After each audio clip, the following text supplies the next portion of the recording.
Good afternoon, everyone. Thank you for joining us for today's Lunch and Learn. I'm Lauren Smith with the International Franchise Association, and we have a great 30 minutes lined up for you. Before we begin, I would like to remind everyone that we are recording today's webinar and will make it available later this evening on franchise.org. If you have any questions for today's speaker, please add them to the Q&A box and they will be addressed toward the end. Today's topic is decoding AI's impact on reviews, search, and brand strategy. What you can do, and it is brought to us by Consumer Fusion. Here to provide today's discussion is Zan Gulish, VP of Business Development at Consumer Fusion. Thank you all for joining us today, and thank you to Consumer Fusion for sponsoring today's Lunch and Learn. I'll go ahead and turn things over to you. Perfect. Thank you so much, Lauren. To echo a lot of what Lauren said, thank you everyone for taking 20 to 30 minutes out of their busy day here to come in and be a part of this webinar.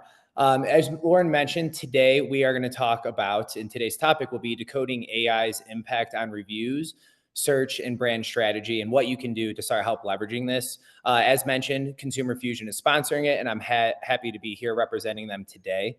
My name is Zan Gulish. I'm the Vice President of Business Development here at Consumer Fusion. I've personally been with the company now just over 7 years as of this March. The company itself, though, has been around since 2013. We've been all in on franchising since 2017, 18 times. So about 6-7 years now we've been in the space. See many of you guys, live at the shows. For many new faces, very nice to see you guys and meet you here. But excited to get into the topic today and really talk about everything that we're doing to help leverage AI and reviews. What I want to talk about today is we're going to talk about what the search looks like on AI. We're going to dissect what goes into that search and what we can be doing to influence that. And lastly, we're going to talk about how we can position ourselves to win in the time of AI search. So how AI is changing searching and rankings. We're going to talk about what goes into this. It's no longer fighting over the Google 3-pack. The new role of reviews in AI search. So how AI is using reviews to leverage search. The shift in customer expectations. So what the customer is looking at from their end, what they want to see.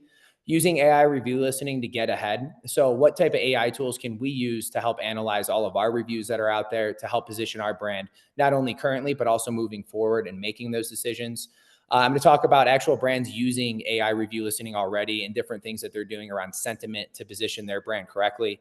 And last but not least, what your business should do today and what we should be doing in the franchising space to help future-proof our brands to kind of rank at the top. So let's first kind of talk about just some stats that people are doing in AI to show you really that AI search is already here. So over 1 billion people are using Google's AI-powered search, as we know, is like Google Gemini, every single month. So these users are moving away from just the traditional search engine routes, going to Google, Yahoo. They're actually using the AI-powered results. Same idea on other ones that we know, ChatGPT, maybe you're familiar with Perplexity, Bard. All these are different search engines that now people are using and where your brand is going to be relevant on these results. Because put it simply, this is where the end users and our consumers are. Another big reoccurring trend or trend that's showing up is voice search.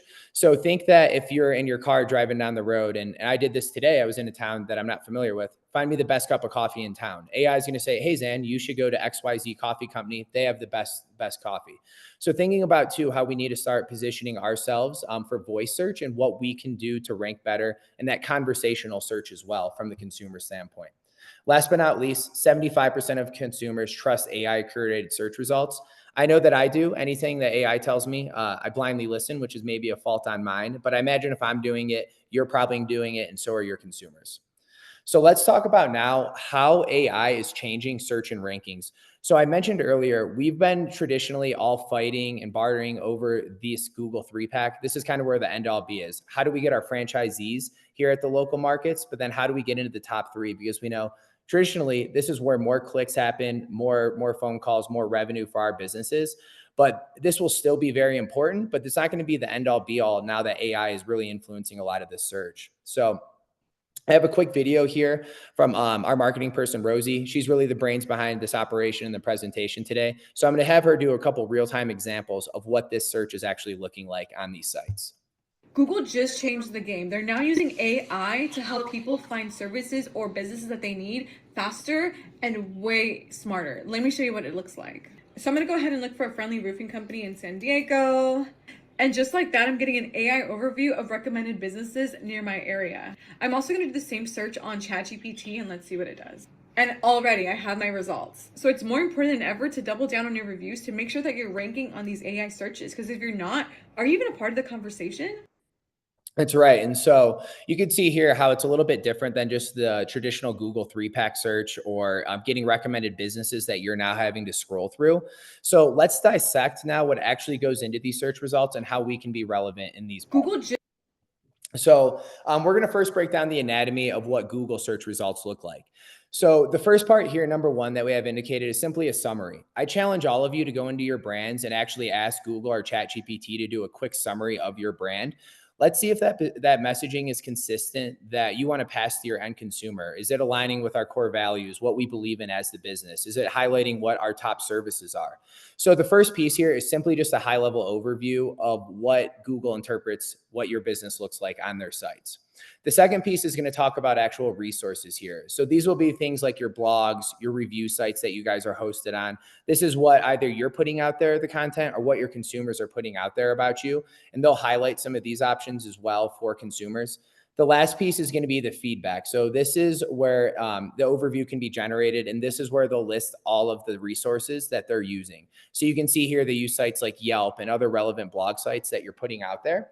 So understanding what goes into this will now help us to kind of position ourselves better. And we just simply ask Google straight up what they're doing to determine these search results. You can see here right from the source. Yes, Google Search AI specifically through features like AI overviews, uses user-generated content, including reviews, to inform and improve search results.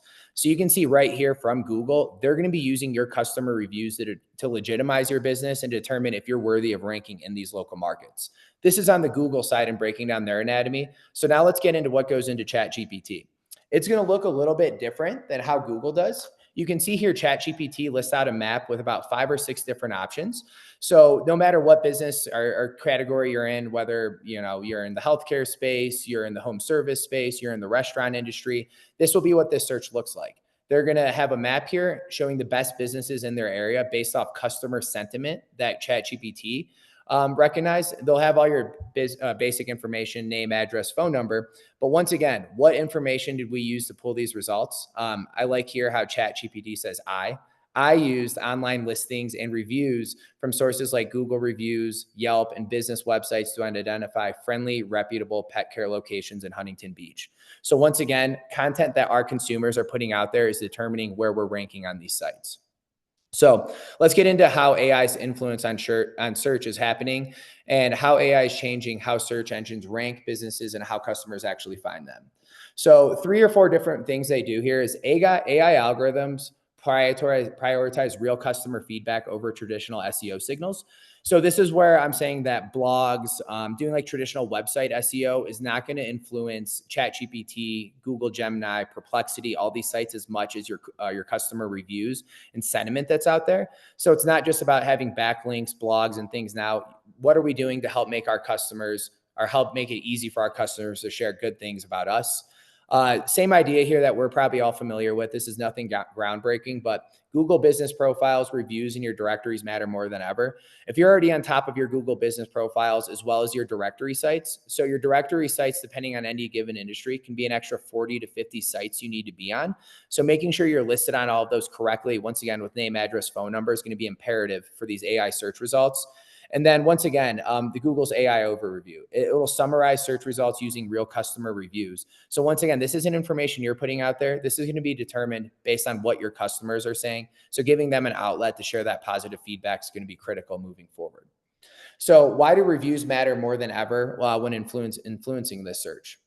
So reviews are now king, and how reviews will help you rank in AI search is going to be kind of the norm moving forward. Largely, AI reads between the lines of what customers are saying to influence this, and there's 4 major things that they're going to be looking for. First is relevance and credibility. They want to assess that you're on all of the review sites and customer reviews are coming in regularly. This is going to help them determine, to put it simply, if you're ranking well, they're going to consider you a credible business. So if you have a high rating, you're getting in a lot of reviews, chances are you're going to check the box on number 1. The second piece they're going to look for is user intent matching. So this is all about what you're putting into the search results. If you're speaking to ChatGPT or Google, if you're typing something in, find the best coffee shop near me, find the best pediatrician near me. It's going to realize, okay, what area are you in? What was the category that you wanted? And then what it's going to do based off that intent matching, it's going to make a personalized recommendation. So it's going to tailor the recommendations, these AI agents are, based off what you're feeding it in. So we all have heard that prompting is very important in AI, and the same is going to be true here from the customer standpoint. AI is going to make those recommendations based on what the customers are asking for. And then last but not least, visibility and click-through rates. Positive reviews correlate with higher visibility and click-through rates. Once again, what we really care about is, are we driving more people to our business, getting more phone calls, getting more booked appointments, more people in the store, more revenue. So a quick quote here: a business with consistent positive reviews about customer service will rank higher when someone searches for best customer service near me, thanks to AI's ability to process that feedback. So what this means too is, right, what we're getting our customers to put in our reviews about us is really going to tell the story for our brand.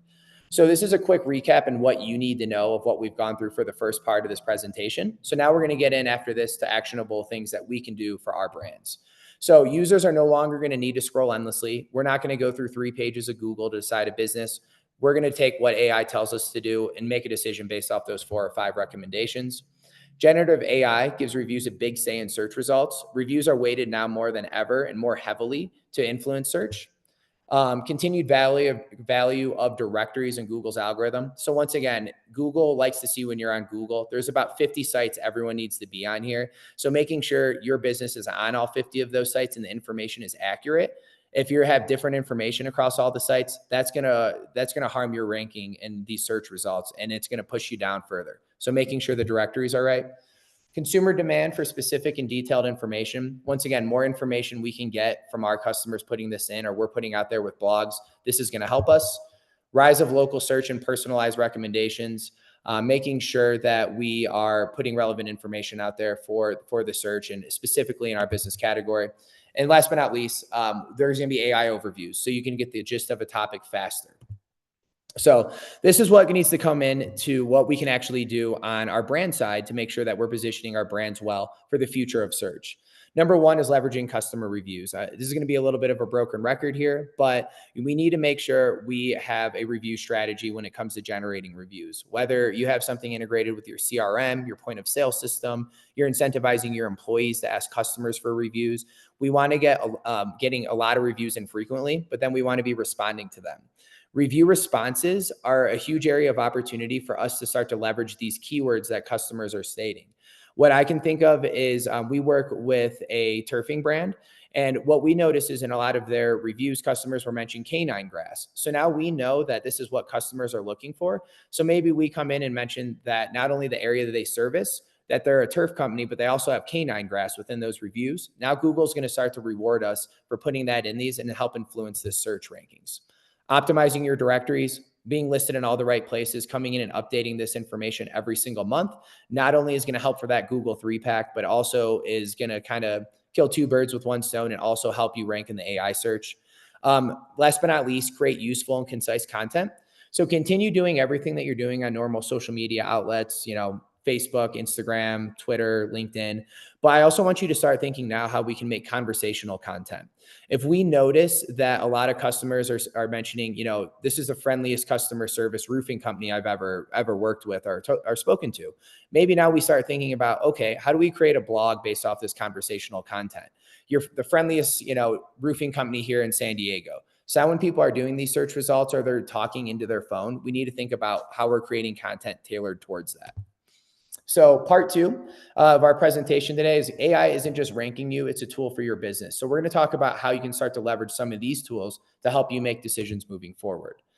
So what we'll want to do and really start to understand is break down customer sentiment. We want to know what is being said about us, whether it's a positive sentiment, a mixed sentiment, or negative sentiment that's coming in from customers. We don't want to be guessing on this. We want to help leverage AI to help us determine what is going on in each of these areas. But more importantly, too, we can start to get really granular and break down what our top performing categories are, whether it's the positive side, the negative side, or anything in between. Couple quick stats here. So this is a really telling tale here. 64% of consumers expect faster responses to their feedback. In the new age of AI, customers expect a result or an answer back, pretty much real time. So whenever they're expecting something from this, we need to deliver on our end as the brand or the business, right? On the flip side of this, though, we're experiencing the exact opposite. Customers are expecting more, but us as business executives and brands feel like we can deliver less. 88% of executives believe customers are changing faster than businesses can adapt. So there's obviously a huge gap here. Customers are expecting something faster. We on the brand and on the franchising side feel like we can't deliver that. Maybe that is a bandwidth problem. Maybe it's not having all the right people in the right seats, or maybe it's we're just not leveraging all the tools that we can. So this is where AI can come into play and really help make this a game changer for our brands. So smart businesses run on smart data. Over 70% of organizations believe data and analytics are critical for gaining precise insights. This data already lives in our reviews. So we don't need to go out and curate all of this information, hire some outside service to get this more. It's already there, but we just need to utilize it. So let's talk about a really good example here. Netflix, obviously everyone knows them. They're a multi-$100 billion organization. They've been doing this for the last 10 years or so, right? But they've been able to be ahead of the curve on this because they can afford, to hire outside consultants to come in. They can gather all this feedback and then start to make decisions. So what they've been able to do with this is they've now, leveraged a 90% retention rate from their consumers. They have content that resonates for the consumers. We've probably all noticed that Netflix is much more tailored to what we as the end consumers want, and they can adapt quickly to what consumers want because they've been doing this for the last 10 years and gathering this information. What's great now is maybe us as more of emerging brands, maybe we have 100 locations, 10 locations. We're not very well established. We would have never been able to leverage something like Netflix. So AI really kind of levels the playing field. We're not just, huge technology companies can now afford to understand customer sentiment and make these decisions, but there's all kinds of companies that are doing this. Even a company like Lego that has a physical product, they're using a lot of this customer feedback to help them make decisions moving forward. Uber, Slack, Amazon, everyone's familiar with these, but what they're all doing is using multi-channel feedback to get a whole full 360-degree view of the customer. They're getting this feedback real time, but then they're making decisions based off of this. Like I said, these are all really large organizations that probably could afford to hire someone outside of their company to come in and build a whole customer profile and to make these decisions. But now we can start to do this too. So how can you leverage your data like these leading brands? This used to not be possible before some of these AI search agents came out. So the answer lies right here in AI review listening. So let's first talk about what AI review listening is. So AI review listening is a tool that can scan, analyze, and interpret customer reviews at scale, providing us with actionable insights we can take to leverage decisions moving forward. We're going to be able to do things like identify trends and patterns in customer feedback, uncover what customer needs are in real time, and enhance brand strategy with data-driven decisions. Even some of these companies that we just hit on in the past, it might take them a quarter, they might be behind. Now with AI, we can get all this stuff and all this insight in real time as soon as these reviews or that customer feedback's coming in. So how does it work? No more guesswork, just results with AI-powered review listening. So it'll be like having a Neo from the Matrix here on your side, right? Once this is turned on, it's going to help let us and allow us to help growth take off. So here's where I'm going to plug Consumer Fusion a little bit and look at our platform and what we're doing with AI review listening. Now, there are other ways you can do this. You can simply go to ChatGPT and ask them to do an overview, but we get very specific and into the weeds with what this breakdown looks like. So when you first log into our platform, what we would have is like kind of a 10,000 foot view for you from the franchisor side. We have different parent-child permissions. So obviously if a single location franchisee logs in, they would just see information for their store. But obviously you as a franchisor, you would want to see what the entire brand is looking like. So we would have the total reviews that are in the system. We would break down everything from positive, mixed to negative sentiment so you can understand what's being said about your brand in real time. We also will break this down into top performing categories, the lowest performing categories. So depending on the industry that you're in, these categories will be different. But now we know what our strengths are, right? We can make this on different time frames. Hey, in Q1, we want to know as a whole brand, what was our top performing category? What was our lowest performing category? Let's lean into what's going well, and maybe we'll make some changes for what's not. So the way that we'll do this is, once again, we can do this not only at the brand level, but also at a single location level. We can do this by different groupings. If you have large franchisees that maybe have 20 locations, or maybe you want to do this by region, by state, however you want to break this down, we can get this sentiment analysis out to you for these specific regions, locations, brands. But what we'll do is we'll not only give you a quick overview of what, like, if you have a lot of positive sentiment coming in, we'll have 3 bullet points highlighting, okay, here's what the customers were saying, here what was positive. On the flip side, for negative, you can understand what's not going well, what customers are saying, but then also too, we'll give an overall score of what's going well. So you have an overall view of the brand, what's working well, but most importantly, we can now benchmark this, right? We can say in Q1, we are at 92%. By the end of Q2, we want to get this to 94%, 93%, whatever that is. But now we can also take this to franchisees for operational takeaways. A lot of times as franchisors, when we're telling franchisees something, it can fall upon deaf ears, right? This is coming from the home office, coming from corporate, where now we can say, hey guys, this is what our actual customers are saying about us. And this is where we need to go in and fix this. So we'll also be able to identify key trends and pinpoint what matters most to customers. This is an example of a restaurant brand, but with their top performing category is service and hospitality. Their lowest performing category is menu variety.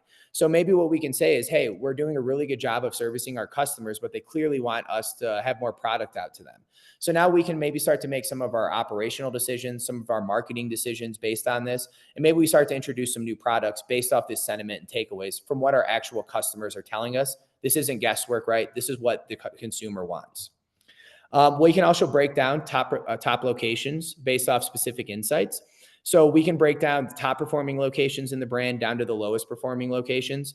This can be advantageous too, to obviously highlight some of your top performing franchisees. As we all know, franchising is very much a people business. So this might be an opportunity too for you to get some of your top franchisees to talk to your lower performing franchisees. Hey, here's what's working for me. Here's the things that we've implemented. So you can not only track, once again, what's going really well for the brand, but maybe some areas of opportunity too for the lower performing locations. But we'll break this down from top to middle to lowest and everything in between, all on our platform. And then last but not least, you don't need to have guesswork. You don't need to be guessing what we should do next. We have AI prompting all within our platform. So maybe we can recommend, hey, this month you need to go and update, these top 10 listings to influence search. Maybe you want to come in and ask, what are some things that we should emphasize in reviews? What are the common themes that are going out here that we should focus on for pay-per-click, right? So you can start to come in and ask the platform what you should do be moving forward, and would also even suggest this as well right here live within the Consumer Fusion dashboard. So a couple stats to wrap all of this up and really tie this home. Both of these stats here are from McKinsey research. So obviously very reputable organization that has a lot of data to pull this from, but companies using customer analytics report 115% higher return on investment. So using analytics is a no-brainer. It's going to drive more ROI for your business. It's going to work for your consumers as well. And then not only on top of that, but customer analytics can lead to 93% higher profits. That's what we're all about here, is increasing AUV for all of our franchisees, but also increasing profits for the system as a whole. Turn AI-powered insights into action and make smarter business decisions faster. 4 or 5 key takeaways from today's presentation. AI is changing how businesses approach customer feedback. Once again, these reviews are going to determine how we show up on these sites and what ranking looks like. Customer reviews are more important than ever. So getting a strategy to collect reviews, but then analyzing and interpreting what's going on with them will be just as important as where we are in the ranking and search. Data is power. What's great is all of our data is already out there, but now we just need to leverage it, okay? So going into all the different review sites, pulling this information in to make our decisions will be very impactful. And last but not least, let's take action on these insights. It's great that we come in and utilize these tools, but ultimately we're going to have to act on all of this. So this is where it's going to come into us as the franchisor and the business leaders to help kind of guide the ship and make sure we're steering our brands in the right direction. So this is everything that I wanted to get to today. I really appreciate everyone joining me two-dimensionally, albeit, and kind of giving me 20, 25 minutes of your day to go through how reviews are impacting search now as well. We have a quick QR code you can scan. My email is also located here. So feel free to contact us any which way if you have questions. And then also, I did want to open up for any Q&A. And Lauren, I know you mentioned there would be a Q&A box. Okay, I just pulled that up too. So I know Mark Sauer had a question, which I will address. You mentioned, how do I find all the relevant directory sites? There'll be about, if you go in and you ask Google, this should be a quick search you could do, but in general, there's going to be about 40 different directory sites that you need to be listed on. If you go into our platform on Consumer Fusion, you should list that. Also, if you send me an email to Mark, do that, and I can send you all the relevant directory sites. I have this isn't maybe the exact answer, but I have a feeling if you go in and search it based off what industry you're in, there's going to be different relevant directories. If you're in medical versus home services, there's different directory sites that search pools from. So do me a favor, Mark, just shoot me an email and I can get back to you based off your industry, what those specific sites are. All right. And then Evan Hackle asked me, and I hope I pronounced that right, Evan, if you have a bad review history, is there anything to do to clear up old reviews? Yes, you can. So what is nice, Evan, is us here at Consumer Fusion, we're a reputation management company. So we also do help things like address negative reviews. So we actually come in and clean up illegitimate negative reviews. Now, speaking on your side, what you can do specifically if you didn't want to hire an outside service is every review site that your customers are leaving reviews on will have a terms and conditions of a list of things that you can and can't say. In general, these might be things like competitive reviews, ex-employees, like a third-party review if someone's rating a review based off a friend or family member, spam type information. So what we do at Consumer Fusion, we'll go in and escalate those reviews, have those conversations on your behalf.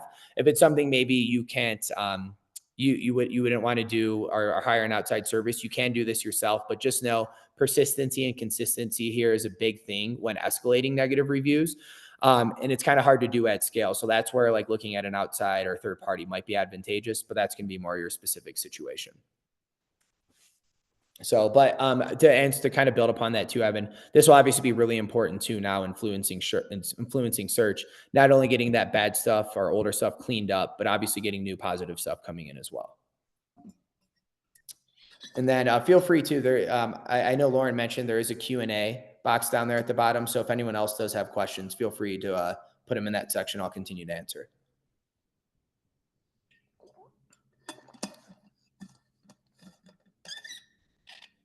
I see a question too, Zan, from Larry in the webinar chat as well. Okay, cool. Let me pull that up. All right. Larry mentioned AI Google overview is active on my mobile device, but realizing it's not on my laptop. So confirming, does this need to be activated? That is a good question, Larry. This is completely me guessing, so take it with a grain of salt. I imagine if you have an iPhone, maybe your iOS platform is the newest on Apple versus maybe if you're like, I work off of a MacBook myself and I haven't updated it in probably 2 years. So my Google overview sometimes is spotty. Sometimes it pulls up and sometimes it doesn't. I don't know if that's true for other people too on this. But I feel like that is more of Google still implementing this on not only their mobile search, but also on their mine is new Surface computer. Okay, then I'd be completely speculating. I'm not sure why that would be pulling up on your phone, but not your laptop.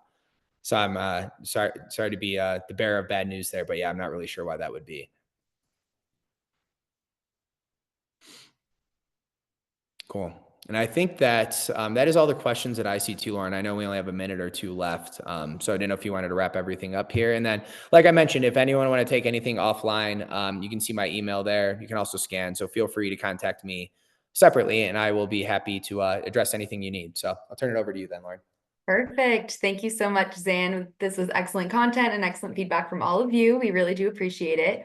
Again, this webinar was recorded and along with the presentation deck will appear on our website early this evening. You'll be able to find that at franchise.org. Thank you very much again to Zan and the Consumer Fusion team. And thank you to everyone for tuning in. Have a great rest of your day and stay safe and healthy. Bye. Thanks, everyone. Bye.